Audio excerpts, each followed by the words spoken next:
Hey everyone, happy Thursday. Today in the States is the 4th of July. So you should be wearing red, white, and blue, and you should be out barbecuing and putting your sparklers on or poppets. Those are my two favorites growing up, was the sparklers and the poppets. So I hope you're having a good time, but I didn't forget about any of you at all for a minute. So I have questions because it's Thursday, so it's Twitter Thursdays. And I have two questions that I try to keep track of them. And when people ask and are like, hey, can you answer this in a video? I put it in my notes in my iPhone, and then I look back to it and I make sure I respond. So I have 4 questions today, so we're going to get to it. So the first question is actually something that I think affects a lot of us, and we're too embarrassed to share it, so I thought it'd be really important to talk about it. So the first question says, should I tell my doctors or treatment team about my eating disorder or my incontinence? Now, incontinence, for any of you who don't understand the term, means that we may go to the bathroom when we're not expecting to, and it can be really embarrassing, and it happens to a lot of us who've been traumatized in the past. But this question says, should I tell my doctors or treatment team about my eating disorder or incontinence since I've been out of treatment and in recovery for about a year? And this person in particular left treatment to go to college and is still struggling with this and was, just worried about that. And it can be really embarrassing. And I've heard from many of you that you struggle with this. And that's actually why I wanted to choose this question to talk about, because it's definitely something that we should bring up with our treatment team. Whether it's your therapist, your dietitian, your psychiatrist, your doctor, whoever it is, I find that we usually are incontinent, meaning we may wet the bed, we may go to the bathroom in our pants when we're not expecting to, and I know it's horribly, horribly embarrassing.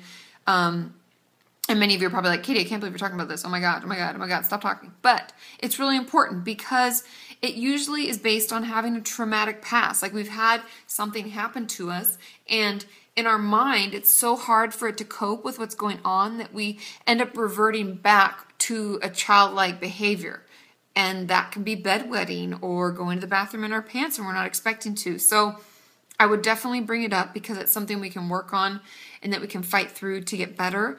And as we work through, if you use that Courage to Heal workbook and you work through your trauma, it can definitely be something that gets so much better. So don't feel like this is always going to be happening, because it won't, okay? But definitely tell them about it. And I would definitely tell them about your eating disorder as well, because that can give them a lot of insight into why you're struggling with these other things as well, okay? When we see the whole picture as a treatment team member, as a therapist, when I know all of those things and I know all of the cards that are being dealt, it gives me a better picture so that I know better how to help you, okay? Second question, how do I deal with holidays around food when my family doesn't know about my eating disorder? Now, I haven't done a new video on this, and maybe I should do a new video, but check out my Coping with the Holidays. Search that in my channel, and that will give you your answer, because we have to prepare ahead of time.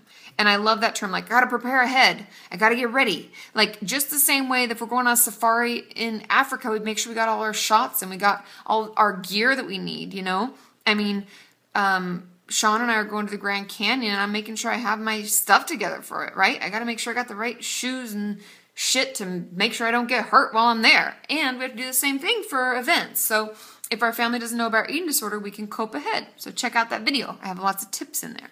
Okay? I feel like Miranda sings when I do eyebrow moves when I'm doing my videos. Okay, number 3. How can I keep in touch with my treatment friends without having our eating disorders get competitive? Now, you probably are all like, oh my God, Katie, this happens all the time. How do I do this? It's really hard.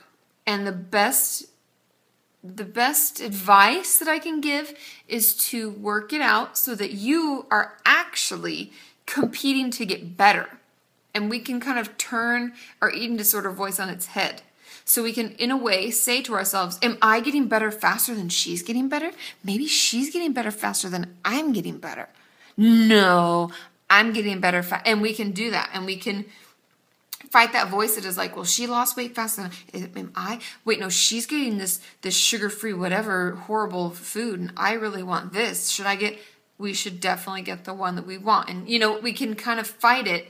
I know it's really hard, and I know it's really difficult, but it's the easiest way for us to keep in contact with those treatment friends, because Otherwise, we have a hard time, and our eating disorders just use that time to make things harder for us. So I would encourage you to, every time you spend time with them, to think about it and turn it against your eating disorder. So, oh, she's getting that. Oh, I'm going to go one better. I'm going to be better. I'm going to fight my eating disorder more, and make it that way if you can.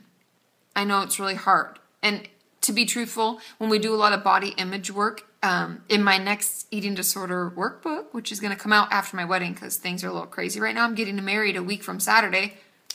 So, but that will come out soon thereafter because I've already been working on it. But that's the best way for now, okay? And we'll get into other things later. Now, the last question, drum roll please. This person is 16 and she has 2 younger cousins who she thinks that are being abused, and what could she do to help them? Now, there are quite a few things you can actually do. If you think someone's being harmed, you can call and report yourself. You can give them the information that you have. But better than that, you can have them call. And you can talk to them and say, hey, I know that this is going on, and I'm pretty sure this is what's happening. Know that it's not your fault. You haven't done anything.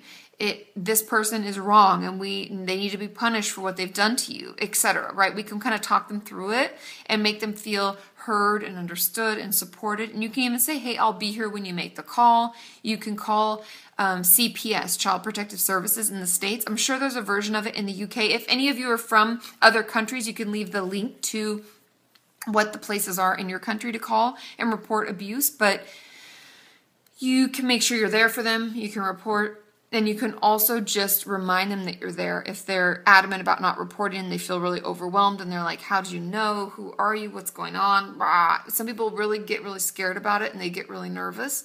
You can just say, I know some stuff is going on and I'm here if you ever want to talk. And we can just remind them of that. It's almost the same way that I talk about friends and family of people suffering with eating disorders and self-harm. We can just say to them, I know things are hard and I know you're really struggling, but I'm here. I'm here. And we can keep reminding them, how was this week? I'm here if you want to talk. And I know sometimes it can feel really helpless and we can feel like we can't do anything to help, but just saying that we're there and that we're there to support and do whatever we need to be there for them can really mean a lot. So those are my responses to that.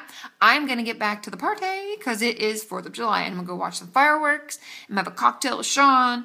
And I just want you all to know I never forget you. I'm never not thinking about you. I love you all and I'm wishing you all a happy 4th of July, happy, healthy, safe 4th of July. And I'm excited. This year is getting really exciting. So in a week over a week I'll be married and oh my God. So it's exciting times. I love you all and I'll talk to you soon.